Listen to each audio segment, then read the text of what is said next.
untuk neraca dagang April 2020, import kita ternyata kontraksinya sangat besar sampai 18% dan ini terutama disebabkan karena menurunnya import migas.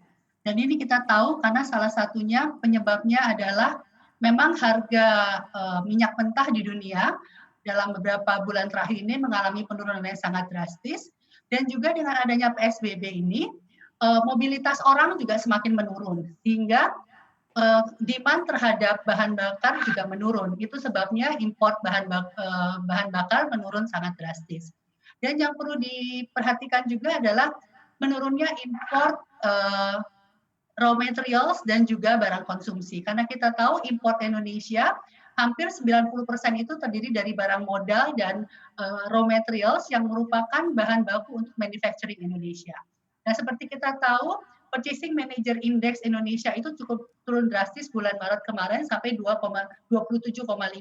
Sementara kita punya batas benchmark 50, di mana kalau di bawah 50 itu berarti ekonomi suatu negara mengalami kontraksi, sementara kalau di atas 50 ekonomi masih ekspansi. Dan kita lihat PMI di Indonesia bulan ini turunnya drastis banget di bulan April ke 27,5, yang berarti memang ekonomi Indonesia mengalami kontraksi yang cukup dalam. Dan ini terrefleksi dengan import bahan baku dan capital goods yang juga menurun. Saya rasa begitu. Ya Sementara dengan kalau ekspor seperti kita tahu, ya silakan Bu dilanjutkan kalau ekspor ekspor seperti apa?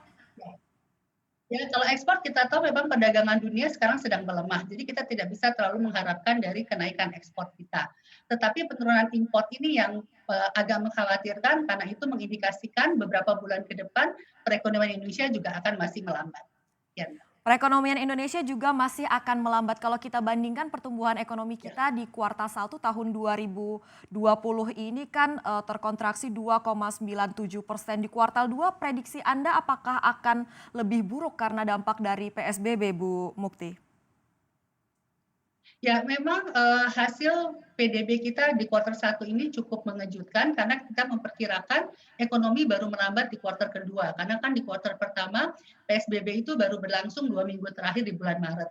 Tapi memang ternyata perlambatan ekonomi Indonesia itu sudah mulai terjadi sejak Januari, Februari, dan Maret. Terutama disebabkan karena lockdown di Cina. Jadi di sini menggambarkan bahwa ternyata memang ekonomi Indonesia itu tergantung dari ekonomi Cina. Begitu ekonomi Cina melambat, maka itu memberi dampak terhadap perlambatan ekonomi di Indonesia.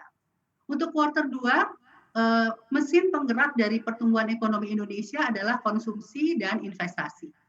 Dan kita tahu konsumsi domestik akan melambat, walaupun di kuartal kedua ini ada bulan puasa dan lebaran yang biasanya konsumsi meningkat, tetapi dengan adanya PSBB ini kita tahu inflasi di bulan April kemarin juga sudah melambat ke 0,08 dan diperkirakan juga konsumsi domestik di kuartal kedua itu juga akan menurun. Sementara investasi, kita tahu memang banyak investasi untuk sementara waktu ditunda, ada beberapa proyek-proyek besar yang ditunda. Sehingga kita tidak bisa mengharapkan pertumbuhan ekonomi Indonesia dari sisi konsumsi dan dari investasi. Seperti tadi ekspor impor juga dengan keadaan perekonomian global yang masih lemah, berarti kita juga tidak bisa mengharapkan dari ekspor impor. Yang bisa diharapkan hanya government expenditure, pengeluaran pemerintah. Dan memang seperti kita tahu pemerintah juga sudah melebarkan defisit anggarannya untuk tahun 2020 sampai 5,07%.